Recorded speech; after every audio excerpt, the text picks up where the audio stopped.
నమస్కారం. ముందుగా అందరికీ వైకుంఠ ఏకాదశి శుభాకాంక్షలు. తిథులలో ఏకాదశి తిథి అత్యంత విశిష్టమైనది.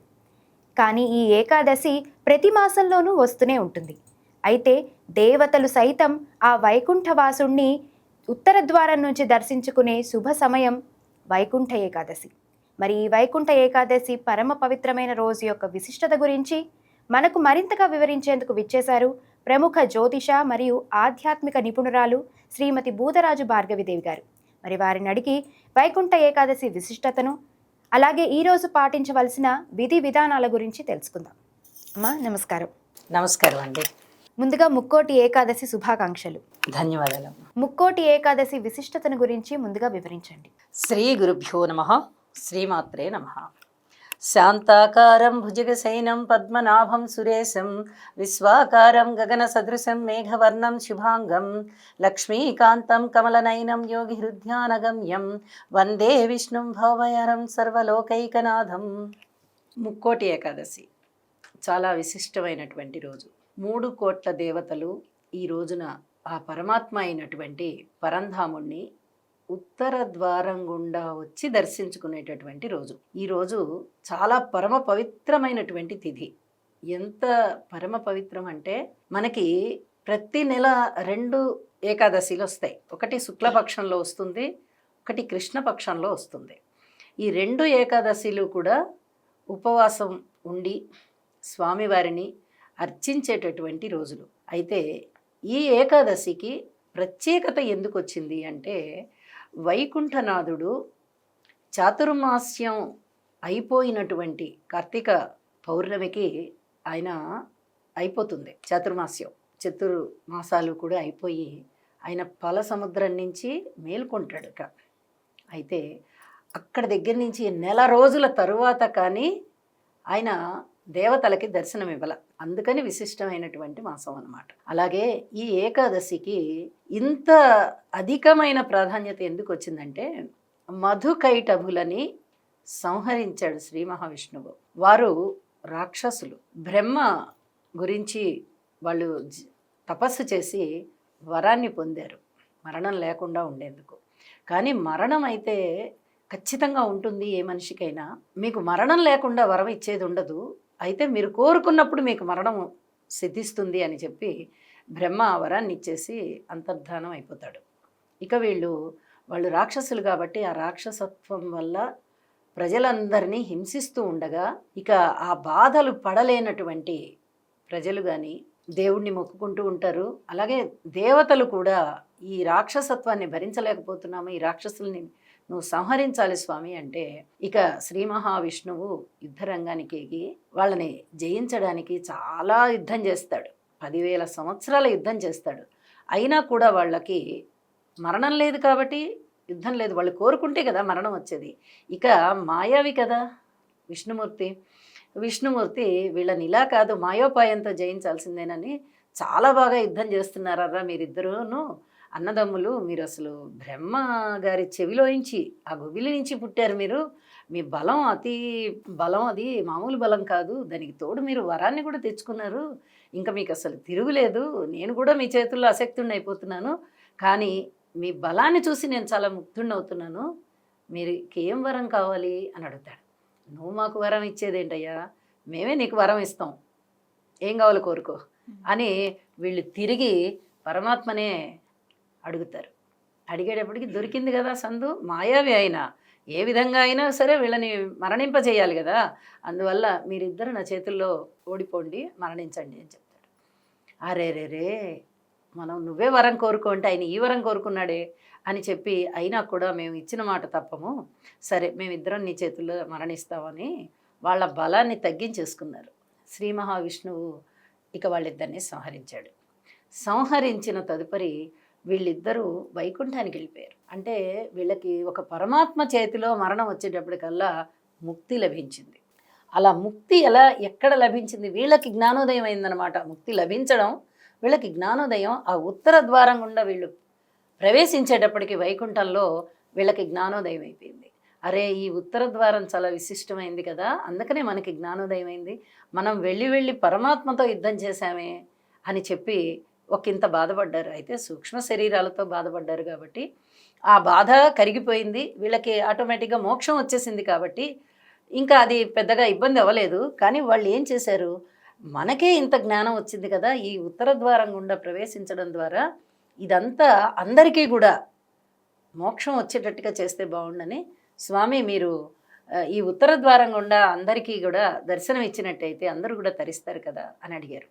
అడిగితే పరమాత్ముడికి తెలియందేముందండి, ఆయన అన్నీ తెలిసిన వారు కాబట్టి నేను ఈ ద్వారం గుండానే అందరికీ దర్శనమిస్తాను అని చెప్పి ఆ ఉత్తర ద్వారం గుండా, అప్పటికి వాళ్ళు వధించేసి ఉన్నాడు కదా, ఆయన అయిపోయింది కదా, వాళ్ళ మరణం కూడా జరిగిపోయింది కాబట్టి ఇక వాళ్ళకి మోక్షం వచ్చేసింది కాబట్టి ఇక ఈయన కూడా ఉత్తర ద్వారం గుండా వచ్చి అందరికీ దర్శనం ఇచ్చాడు. 3,000,000 దేవతలు వచ్చి ఈయన దర్శనం చేసుకున్నారు.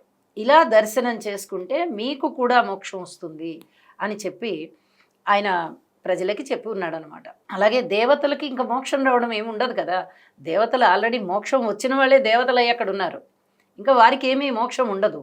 కాబట్టి మిగతా ప్రజలందరూ కూడా ఈ ఏకాదశి రోజున స్వామివారిని ఉత్తర ద్వారం గుండా వెళ్ళి దర్శించినట్లయితే మనకి మోక్షం వస్తుంది అని చెప్పి వాళ్ళు, ఇది పురాణ ఇతిహాసం కాబట్టి నమ్మకంతో వెళ్ళి ఉత్తర ద్వారం గుండా దర్శనం చేసుకుంటూ వచ్చారు.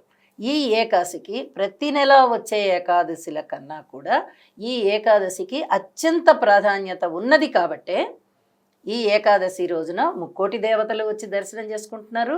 అలాగే భక్తులు కూడా ఈ వైకుంఠ ద్వారం గుండా, ఉత్తర ద్వారాన్నే వైకుంఠ ద్వారం అని కూడా అంటాము, ఈ ద్వారం గుండా వెళ్ళి దర్శనం చేసుకుంటే మనము చేసిన పాపాలన్నీ పరిహరింపబడి అంత్యంలో మోక్షం వస్తుంది అనే నమ్మకంతో స్వామివారిని దర్శించుకుంటారు. కాబట్టి ఈ విశిష్టమైనది ఈ ఏకాదశి.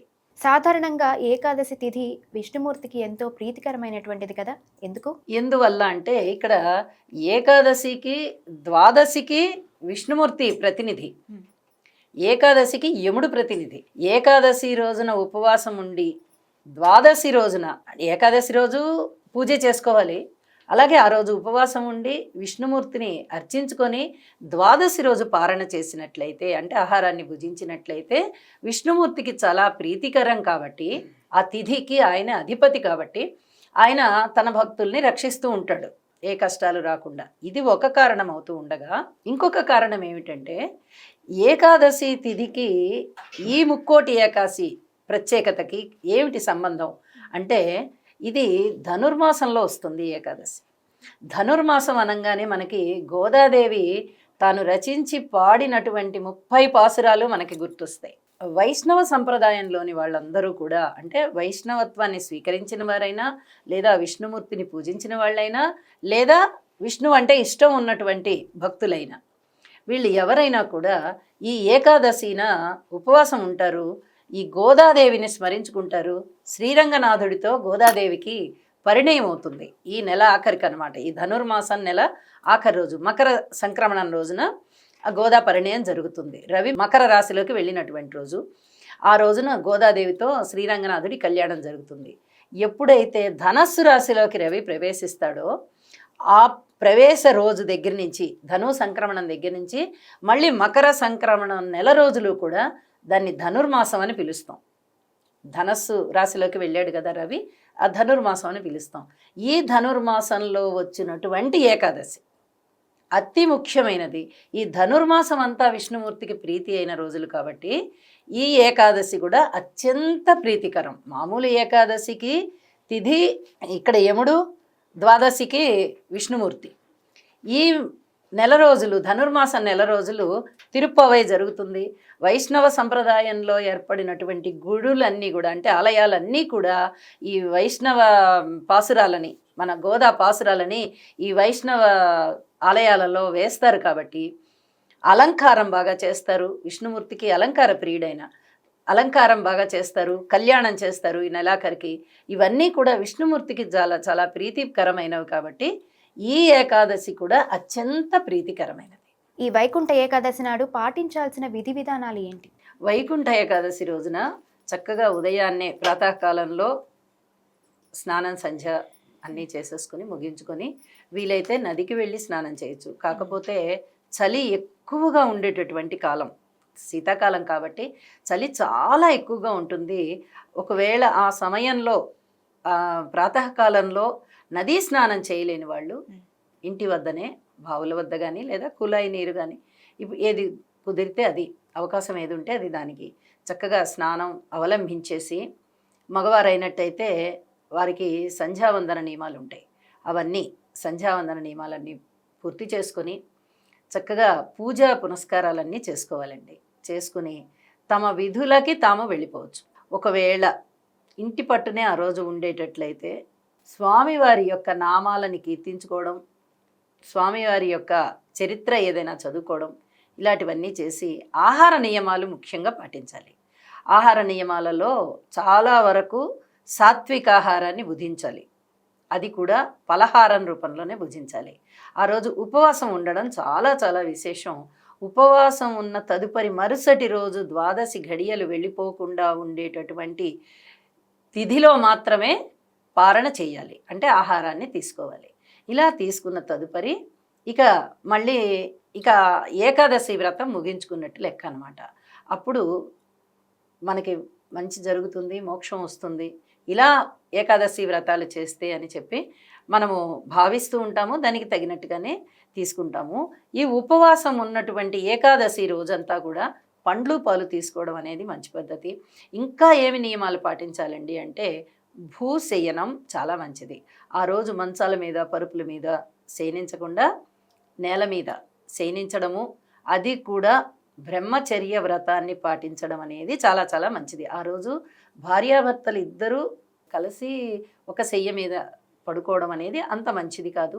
అలాగే నిషిద్ధాహారాలు ఉంటాయి కొన్ని, మాంసము, ముఖ్యంగా మసాలాలు, వెల్లుల్లిపాయ, ఇలాంటివన్నీ కూడా తీసుకోకుండా ఉండాలి.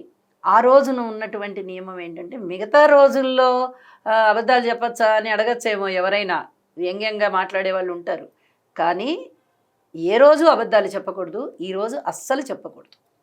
ఏదైనా ప్రాణహాని సంభవిస్తోంది అంటే టక్కన ఒకటి అర చెప్తారేమో మిగతా రోజుల్లో. కానీ ఈ ఏకాదశి రోజు, ఉపవాసం ఉన్నటువంటి ఈ ఏకాదశి రోజున ఎట్టి పరిస్థితులలోనూ అబద్ధాలు చెప్పకూడదు, శుభ్రత పాటించాలి. ఇవన్నీ చేసినట్లయితే చాలా చాలా మంచిది. పాటించడం అనేది ముందర మంచిది. ఈ రోజున ఉపవాసం ఉండలేని వారికి ప్రత్యామ్నాయం ఏమిటి? ప్రత్యామ్నాయం ఏంటంటే, భగవంతుని యొక్క భక్తి తగ్గకుండా ఉండాలి. భగవంతుని మీద భక్తి తగ్గకుండా చక్కగా వాళ్ళు ఆలయానికి వెళ్ళడము, తలారా స్నానం చేయాలి, ఉదయాన్నే గుడికి వెళ్ళి రావాలి. ఇంట్లో పూజ చేసుకునేటట్టయితే ఇంట్లో పూజ చేసుకోవాలి, లేదా స్మరణ చేసుకోవాలి. వారి వారి యొక్క విధులకు వెళ్ళిపోయి తిరిగి సాయంత్రం కాసేపు భగవన్నామ స్మరణని ఎక్కువగా చేసుకొని, ఏదైనా కాస్త పురాణ కాలక్షేపం లాంటివి వినడమో, ఎవరికన్నా 10 మందికి చెప్పడమో చేసి ఆ రోజుని ఆ విధంగా ముగించినట్టయితే చాలా మంచిది. ముఖ్యంగా వైష్ణవ క్షేత్రాల్లో ఈ వైకుంఠ ఏకాదశిని అత్యంత ఘనంగా జరుపుతారు. దాని గురించి వివరించండి. సాక్షాత్తు విష్ణుమూర్తి యొక్క ఏకాదశి కదండి ఇది. విష్ణుమూర్తి ఇక్కడ మధుకైటభుల్ని సంహరించాడు కదా, కాబట్టి విష్ణుమూర్తిని మనం ఆ రోజు పూజిస్తున్నాం. అలాగే ఈ ఏకాదశి ద్వాదశికి ఎవరు అధిపతి మొట్టమొదటే చెప్పి ఉన్నాను నేను, విష్ణువు అధిపతి అని చెప్పుకున్నాను.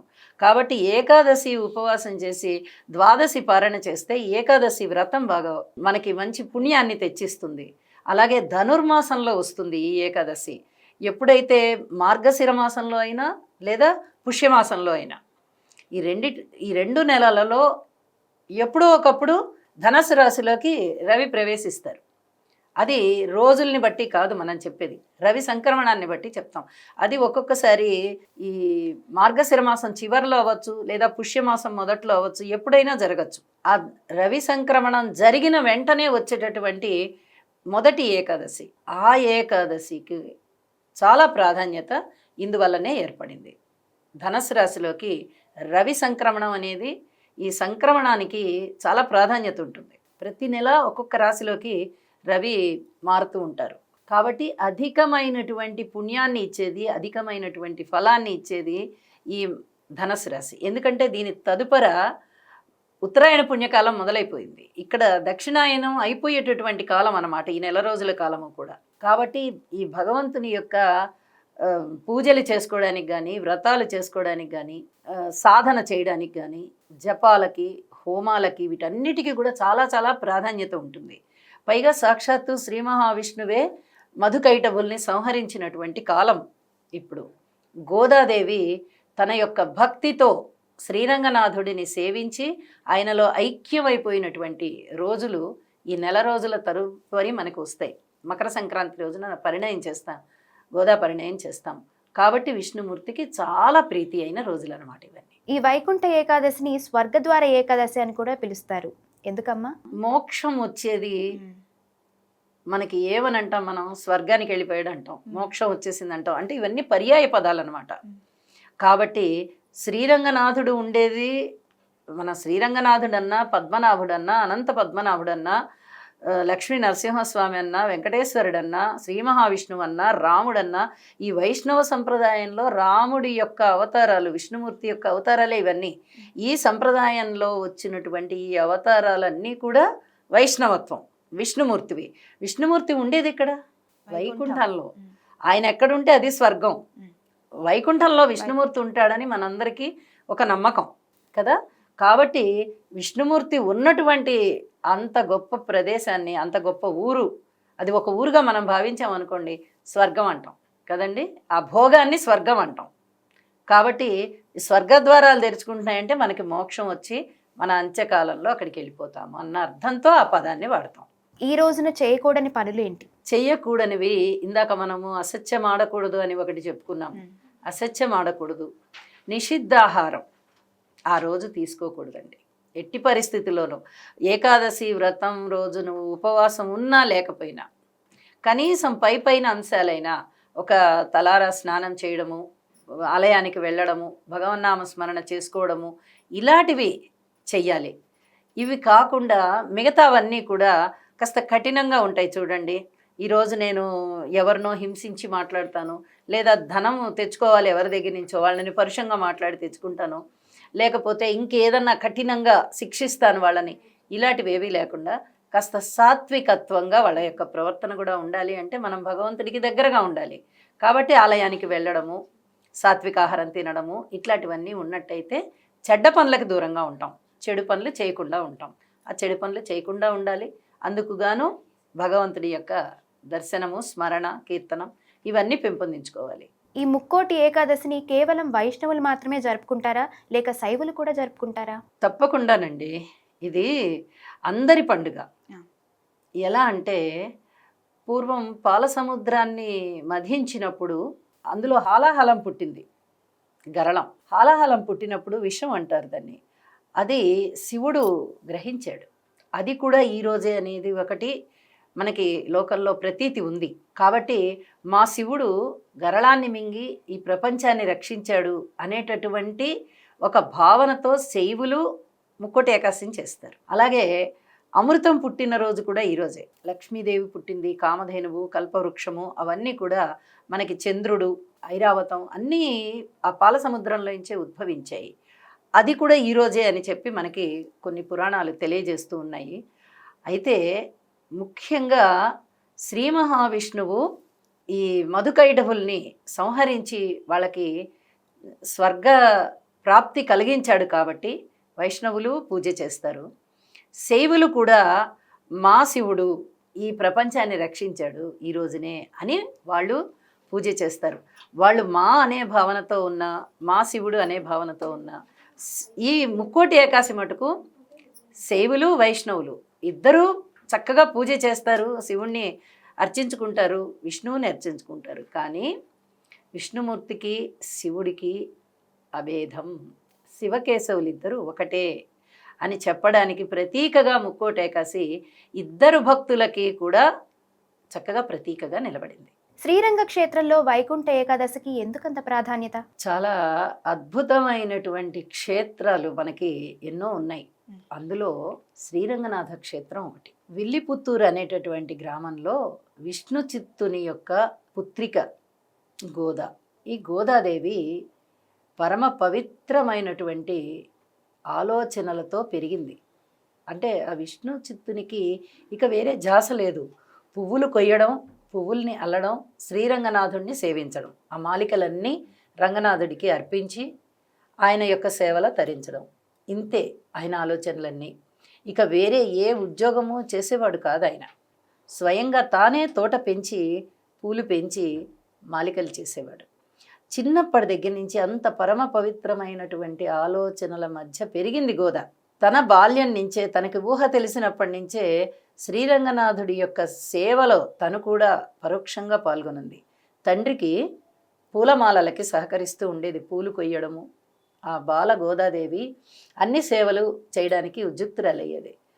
తనకి తెలియకుండానే తను శ్రీరంగనాథుడి మీద చాలా ప్రేమని పెంచుకుంది. మాలలు కొంచెం వ్యక్తత వచ్చిన దగ్గర నుంచి తను కూడా మాలలు కట్టేది. ఆ మాలల్ని ముందుగా తాను ధరించి అప్పుడు కృష్ణ పరమాత్మకి పంపించేది. అంటే ఆమె భక్తి ఎంత పరాకాష్ఠకి వెళ్ళిపోయిందంటే, ఈ మాలల్ని తాను అలంకరించుకొని కృష్ణుడు కూడా, అంటే రంగనాథ దేవాలయంలోని రంగనాథుడు కూడా మాలల్ని అలంకరించుకుంటే ఈ విధంగా ఉంటాడు కదా అని తనని తాను చూసుకుంటూ తనలో శ్రీరంగనాథుడిని చూసుకునేది. అంత పరిపక్వమైనటువంటి దశలో ఉంది ఆమె. అంటే చిన్నప్పటి నుంచే ఆమెకి శ్రీరంగనాథుడి మీద అంత ఇష్టము, అంత ప్రేమ పెరిగిపోయి చివరికి తాను చేస్తున్న సేవ మొత్తం శ్రీరంగనాథుడికి అర్పించేసి తనని తాను కూడా అర్పించుకోవడానికి యుక్త వయస్కురాలయ్యేటప్పటికి సమాయత్తం అయిపోయింది. శ్రీరంగనాథుడే నా భర్త, ఇంకా ఎవ్వరిని నేను చేసుకోను అనేటటువంటి ఆలోచన దృఢంగా పెట్టుకున్నదయ్యి శ్రీరంగనాథుడి సేవలో తను తరించాలి అని ఆ కోరికను పెట్టుకుంది. ప్రతిరోజు ఇలా మాలలు ధరిస్తూ ఉండేటప్పటికీ ఒక్క రోజున విష్ణు చిత్తుడు చూస్తాడు. అప్పటికే విష్ణు చిత్తుడికి ఒక అనుమానం వస్తుంది, ఏంటి ఈ మాలల్లో పొడుగాటి వెంట్రుకలు వస్తున్నాయి అక్కడక్కడ అని. అయితే తన కూతురే ఇలా చేస్తోందని గ్రహించలేకపోయాడు. ఒక్కరోజు తన అద్దంలో తన కూతుర్ని అలంకరించుకుని చూసుకున్నటువంటి ఆ దృశ్యాన్ని చూసి చాలా బాధపడిపోతాడు. అరే, నేను ఎంత పొరపాటు చేస్తున్నాను, నా కూతురు ఈ మాలల్ని తాను ముందర ధరించి తర్వాత స్వామివారికి ఇస్తోంది, చాలా తప్పు చేస్తోందని మదన పడుతూ స్వామివారి సేవకు వెళ్తాడు. కూతురికి చెప్పుకోలేక, ఏం చెయ్యాలో తెలియక అలా మదన పడుతూ ఉంటే ఆ రాత్రే శ్రీరంగనాథుడు కలలో కనిపించి, విష్ణు చిత్త, నువ్వు బాధపడకు, గోద అలా అలంకరించుకొని నాకు ఇస్తేనే అవి నాకు ఇష్టము, కాబట్టి నువ్వు బాధపడకు అని చెప్తాడు. ఇక ఆ సంఘటన అయిపోయిన తదుపరి కొంచెం మనసు కుదుట పరుచుకుంటాడు. సాక్షాత్తు శ్రీరంగనాథుడే నాకు కల్లో కనిపించి ఇలా చెప్పాడు కదా అని. అయితే ఇక యుక్త వయస్కురాలు అయిపోయింది కదా, కూతురికి వివాహం చేయాలమ్మా అంటే, నేను శ్రీరంగనాథుడిని తప్ప ఎవరిని చేసుకోను నాన్న అని చెప్తుంది.